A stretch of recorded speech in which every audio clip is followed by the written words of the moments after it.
दोस्तों, आपने यह बात जरूर सुनी होगी कि इंसान के कर्मों का फल और किस्मत में लिखा हुआ कभी व्यर्थ नहीं जाता। हम इस धरती पर अच्छे और बुरे दोनों तरह के कर्म करते हैं और अक्सर हमें लगता है कि हमें कोई नहीं देख रहा। लेकिन एक दिव्य शक्ति ऐसी होती है जो हर समय हमारे कर्मों पर नजर रखती है। जैसा बीज इंसान बोता है, वैसी ही फसल उसे जीवन में प्राप्त होती है।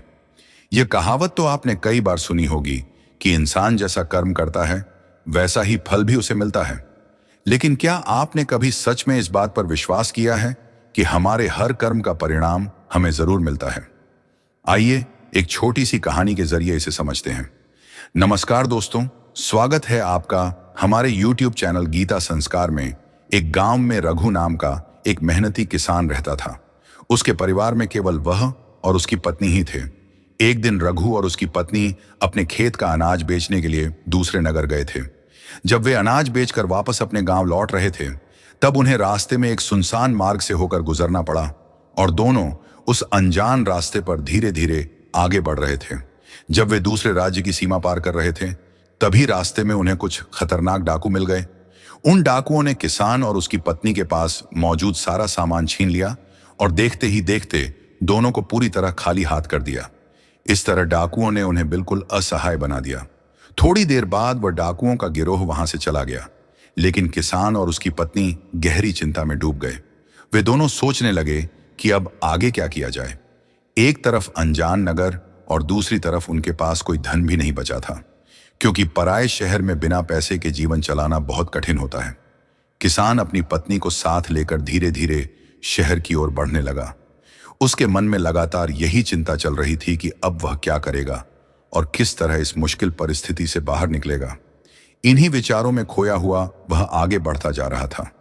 तभी नगर के बाहरी क्षेत्र में उन्हें एक संत महात्मा की छोटी सी कुटिया दिखाई दी। किसान अपनी पत्नी को साथ लेकर उस कुटिया की ओर बढ़ गया। जब वह वहां पहुंचा तो उसने देखा कि एक महात्मा चबूतरे पर बैठे अपने शिष्यों को ज्ञान की बातें समझा रहे थे। महात्मा को देखकर किसान के मन में विचार आया कि क्यों न अपनी परेशानी इन्हें बताई जाए, शायद ये कोई रास्ता निकाल दें। यही सोचकर वह विनम्रता के साथ महात्मा के पास गया और उन्हें प्रणाम किया। फिर धीमे स्वर में अपनी पूरी समस्या उन्हें बताने लगा। किसान बोला, महाराज, यदि किसी प्रकार मेरी पत्नी को किसी धनवान सेठ के यहाँ गिरवी रखवाकर मुझे थोड़े पैसे दिलवा दें तो आपकी बहुत बड़ी कृपा होगी। किसान की दुख भरी बातें सुनकर उस संत के मन में उसके लिए दया जाग उठी। महात्मा ने अपने परिचित एक सेठ का पता बताया और किसान को वहां जाने के लिए कहा। किसान अपनी पत्नी को साथ लेकर उस सेठ के घर पहुंच गया और हाथ जोड़कर विनम्र स्वर में बोला, सेठ जी, मुझे कुछ धन की आवश्यकता है। मेरे पास गिरवी रखने के लिए कोई कीमती वस्तु नहीं है। मेरे साथ केवल मेरी पत्नी है। यदि आप चाहें तो इन्हें अपने पास रखकर मुझे कुछ धन दे दीजिए। मैं उन पैसों से कोई काम शुरू करूंगा और जल्द ही आपका सारा धन ब्याज सहित लौटाकर अपनी पत्नी को वापस ले जाऊंगा। तब तक ये आपके पास ही रहेंगी। सेठ ने किसान की पूरी बात ध्यान से सुनी और उसकी मजबूरी समझकर सहायता करने के लिए तैयार हो गया। उसने कुछ धन देकर किसान की पत्नी को अपने पास रख लिया। किसान अपनी पत्नी को वहीं छोड़कर उस धन के सहारे व्यापार करने के लिए आगे निकल पड़ा। उसने उन रुपयों से अनाज का कारोबार शुरू किया। धीरे धीरे वह एक साधारण किसान से सफल व्यापारी बन गया। अब वह किसानों से सस्ते दामों में अनाज खरीदता और जरूरतमंद लोगों को ऊंचे दामों में बेचता था। इस तरह रघु ने बहुत कम समय में अच्छा खासा धन इकट्ठा कर लिया। जब उसने काफी संपत्ति अर्जित कर ली, तब लगभग 8 महीने बाद वह उसी नगर में वापस लौटा जहां वह अपनी पत्नी को सेठ के पास छोड़कर गया था। नगर पहुंचते ही वह सीधे सेठ के घर गया और हाथ जोड़कर बोला, सेठ जी, कुछ महीने पहले मैं अपनी पत्नी को आपके पास छोड़कर गया था। अब आप अपना पूरा हिसाब कर लीजिए और मेरा धन लेकर मेरी पत्नी को मुझे वापस सौंप दीजिए। रघु की बात सुनकर सेठ गंभीर हो गया और बोला, भाई क्या बताऊं, आज से करीब 3 महीने पहले की बात है। तुम्हारी पत्नी अचानक गंभीर रूप से बीमार पड़ गई थी और उसी बीमारी के कारण उसकी मृत्यु हो गई। मैंने उसका बहुत उपचार करवाया, बड़े बड़े वैद्यों को भी बुलाया, लेकिन लाख कोशिशों के बाद भी मैं उसे बचा नहीं सका। सेठ की यह बात सुनकर रघु के पैरों तले जमीन खिसक गई। वह गहरे दुख में डूब गया, लेकिन कुछ समय बाद खुद को संभालते हुए शांत स्वर में बोला, सेठ जी, जो होना था वह तो होकर ही रहा। शायद यही मेरे भाग्य में लिखा था। यदि वह मेरे साथ भी होती, तब भी जब उसकी आयु पूरी होती तो उसे जाना ही पड़ता। आखिर नियति को कौन बदल सकता है। फिर भी आप अपना धन मुझसे स्वीकार कर लीजिए, ताकि मेरे मन को यह संतोष रहे कि मैंने आपका कर्ज चुका दिया और अपनी पत्नी को गिरवी रखने के बोझ से स्वयं को मुक्त कर लिया। रघु की बात सुनकर सेठ भावुक हो गया और बोला, नहीं भाई, अब मैं तुमसे यह धन कैसे ले सकता हूं। जब मैं तुम्हारी अमानत ही तुम्हें वापस नहीं लौटा पाया, तो फिर मुझे तुमसे अपना कर्ज लेने का कोई अधिकार नहीं है। रघु ने कई बार सेठ से अपना धन वापस लेने के लिए कहा, लेकिन सेठ किसी भी हालत में पैसे लेने को तैयार नहीं हुआ। भारी मन से रघु वहां से निकल पड़ा। चलते चलते वह फिर उसी स्थान पर पहुंच गया जहां उसकी पहली मुलाकात उन संत महात्मा से हुई थी। हमेशा की तरह महात्मा अपने चबूतरे पर बैठे शिष्यों को ज्ञान की बातें सुना रहे थे। मन की शांति पाने के लिए रघु भी वहीं जाकर बैठ गया और ध्यान से उनका प्रवचन सुनने लगा। जब महात्मा की नजर रघु पर पड़ी तो वे तुरंत उसे पहचान गए और उसका हाल पूछने लगे। तब रघु ने अपने साथ हुई सारी घटना विस्तार से उन्हें बता दी। वह संत कोई साधारण व्यक्ति नहीं, बल्कि सिद्ध महात्मा थे। रघु की बातें सुनने के बाद उन्होंने गंभीर स्वर में कहा, भाई, उस सेठ ने तुम्हारे साथ छल किया है। तुम्हारी पत्नी अभी जीवित है। मुझे पूरा विश्वास है, या तो उसने तुम्हारी पत्नी को अपने घर में कहीं छिपा कर रखा है, या फिर किसी दूर स्थान पर अपने किसी परिचित के यहां भेज दिया है। अब तुम ऐसा करो, इस नगर के राजा के पास जाओ और उनके दरबार में जाकर न्याय की प्रार्थना करो, क्योंकि इस राज्य का राजा बहुत बुद्धिमान और न्यायप्रिय व्यक्ति माना जाता है। वह राजा अवश्य ही उस सेठ पर दबाव डालकर तुम्हें तुम्हारी पत्नी वापस दिलवा देगा और तुम्हारा न्याय उसी के दरबार में होगा। संत महात्मा की बातें सुनकर रघु को थोड़ी आशा जागी और वह तुरंत राजा के दरबार की ओर चल पड़ा। दरबार में पहुंचकर उसने हाथ जोड़कर राजा से विनती की, महाराज, कृपा करके मेरी पत्नी मुझे वापस दिलवा दीजिए। मैंने कुछ धन उधार लिया था और बदले में अपनी पत्नी को सेठ के पास छोड़कर गया था। लेकिन जब मैं धन लौटाकर अपनी पत्नी को लेने पहुंचा तो सेठ कहने लगा कि उसकी मृत्यु हो चुकी है। मुझे विश्वास है कि वह सच नहीं बोल रहा। रघु की फरियाद सुनकर राजा ने तुरंत उस सेठ को दरबार में बुलवाया और उससे पूछा, सेठ, क्या यह सत्य है कि यह किसान अपनी पत्नी को तुम्हारे पास गिरवी रखकर गया था? सेठ ने सिर झुकाकर उत्तर दिया, हां राजन, किसान जो कह रहा है वह बिल्कुल सत्य है। तब राजा ने अगला प्रश्न किया, यदि ऐसा है तो फिर तुम इसकी पत्नी को इसे वापस क्यों नहीं सौंप रहे? राजा की बात सुनकर सेठ बोला, महाराज, मैं इसे कैसे लौटाऊं? मैंने तो इसे पहले ही बता दिया है कि लगभग 3 महीने पहले इसकी पत्नी का देहांत हो चुका है। महाराज, अब मैं धर्मराज के लोक में जाकर इसकी पत्नी को वापस तो नहीं ला सकता। राजा ने गंभीर स्वर में पूछा, क्या तुम्हारे पास कोई ऐसा गवाह है जो यह साबित कर सके कि इसकी पत्नी की मृत्यु हो चुकी है? तब सेठ बोला, जी महाराज, इसके कई गवाह मौजूद हैं। जिस वैद्य ने इसकी पत्नी का उपचार किया था वह इस बात की पुष्टि कर सकता है, और वे 4 लोग भी गवाही देंगे जो इसकी पत्नी का अंतिम संस्कार करके श्मशान से लौटे थे। सेठ ने इतनी दृढ़ता और विश्वास के साथ ये बात कही कि राजा को भी उसकी बात सच लगने लगी। तब राजा ने रघु की ओर देखकर कहा, भाई, यदि तुम्हारी पत्नी जीवित होती तो हम अवश्य तुम्हारी सहायता करते, लेकिन अब परिस्थिति हमारे हाथ में नहीं है। इस तरह राजा ने रघु को समझाकर वहां से वापस भेज दिया। निराश और दुखी रघु फिर उसी संत महात्मा की कुटिया पर पहुंचा और दरबार में हुई सारी बातें विस्तार से उन्हें बता दी।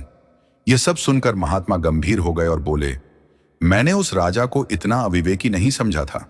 मुझे दुख है कि उसने तुम्हारे साथ सही न्याय नहीं किया। उसने बिना गहराई से जांच किए सेठ की बातों पर विश्वास कर लिया और तुम्हें वापस भेज दिया। अब तुम मेरी एक बात ध्यान से सुनो।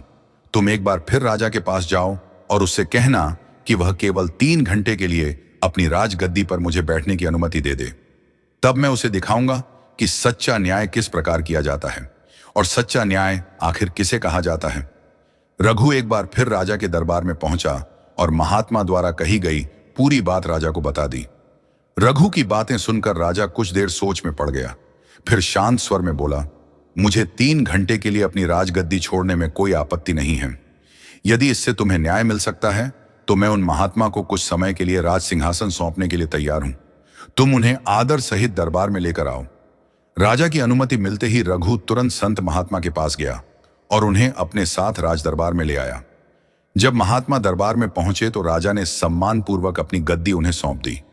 राज सिंहासन पर बैठते ही महात्मा ने सबसे पहले उस सेठ को दरबार में बुलवाया और गंभीर स्वर में उससे कहा, सेठ जी, आपने यह कहा था कि इस किसान की पत्नी आपके पास रहते हुए लगभग 3 महीने पहले संसार छोड़ चुकी है, और आपने यह भी दावा किया था कि आपके पास इस बात के गवाह भी मौजूद हैं। क्या मैं उन गवाहों से मिल सकता हूं? इतना सुनते ही राजा बने संत महात्मा ने सेठ के बताए गए गवाहों को दरबार में बुलाने का आदेश दिया। सबसे पहले उस वैद्य को बुलाया गया जिसने कथित रूप से रघु की पत्नी का उपचार किया था। महात्मा ने वैद्य से पूछा, क्यों वैद्य जी, क्या आपने ही रघु की पत्नी का इलाज किया था? वैद्य ने हाथ जोड़कर उत्तर दिया, जी महाराज, मैंने ही उसका उपचार किया था।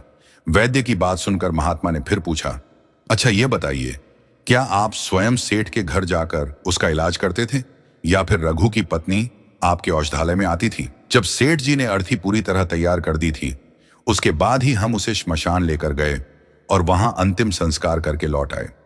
उन चारों की बात सुनकर संत महात्मा गंभीर स्वर में बोले, और तुम लोगों ने यह जानने की भी कोशिश नहीं की कि उस अर्थी में वास्तव में कोई मृत व्यक्ति था या कोई जीवित इंसान? कहीं ऐसा तो नहीं कि किसी को जहरीली वस्तु देकर बेहोश किया गया हो और तुम लोग उसे श्मशान में ले जाकर जला आए हो?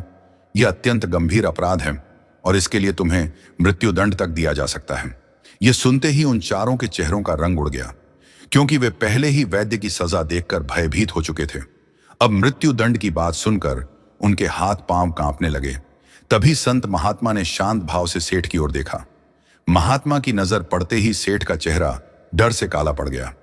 संत महात्मा बोले, सेठ जी, तुम्हारे सभी गवाहों की सच्चाई तो सामने आ चुकी है। अब तुम ही बताओ, किसी की पत्नी को उसकी इच्छा के विरुद्ध अपने पास रखना और विश्वासघात करने जैसे अपराध के लिए तुम कौन सी सजा पाना चाहोगे? महात्मा की कठोर बातें सुनकर सेठ का चेहरा बिल्कुल सफेद पड़ गया। उसके मुंह से एक शब्द भी नहीं निकल पाया। तब राजा बने संत महात्मा बोले, सेठ, अभी भी समय है। इससे पहले कि मैं तुम्हें 10 वर्ष के कठोर कारावास की सजा सुनाऊं, तो बेहतर यही होगा कि तुम तुरंत रघु किसान की पत्नी को दरबार में उपस्थित कर दो। सजा के भय से सेठ घबरा गया और उसने तुरंत अपने सेवकों को घर भेजा।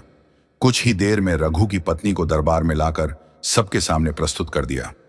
संत महात्मा ने रघु की पत्नी को सेठ से मुक्त करवाकर रघु को सौंप दिया और सेठ को झूठी गवाही तथा विश्वासघात के अपराध में 5 महीने के कारावास की सजा सुनाई।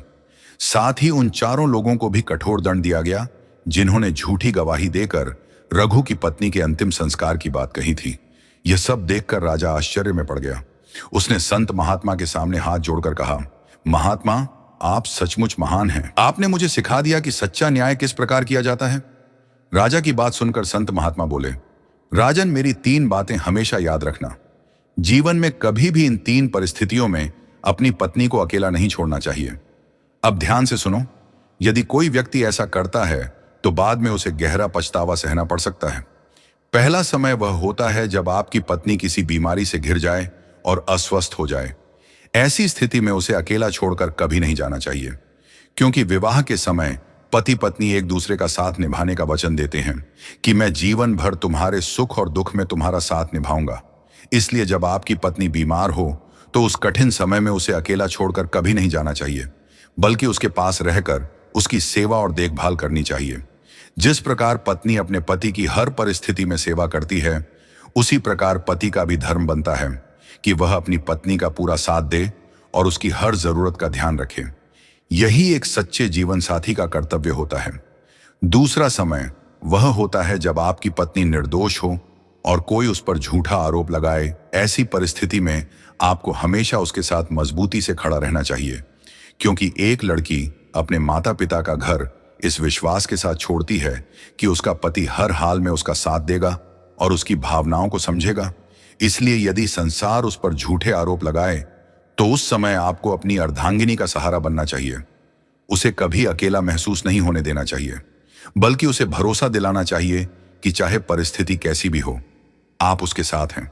तीसरी बात यह है कि कभी भी अपनी पत्नी को किसी पराये पुरुष के भरोसे अकेला नहीं छोड़ना चाहिए, चाहे परिस्थिति कैसी भी क्यों ना हो, क्योंकि संसार में कब कौन विश्वास तोड़ दे यह कोई नहीं जानता। संत महात्मा की बातें सुनकर रघु और राजा दोनों को जीवन का गहरा ज्ञान प्राप्त हुआ। दोस्तों, इस कहानी से आपने क्या सीख ली, हमें कमेंट करके जरूर बताइए। स्वागत है आपका हमारे YouTube चैनल गीता संस्कार में। यदि आपको यह कथा पसंद आई हो तो इसे अपने प्रियजनों के साथ अवश्य साझा करें ताकि उन्हें भी इस सीख का लाभ मिल सके। और ऐसे ही प्रेरणादायक वीडियो देखने के लिए चैनल को सब्सक्राइब जरूर करें। फिर मिलेंगे एक नई कहानी और नई सीख के साथ। तब तक अपना ध्यान रखें। धन्यवाद।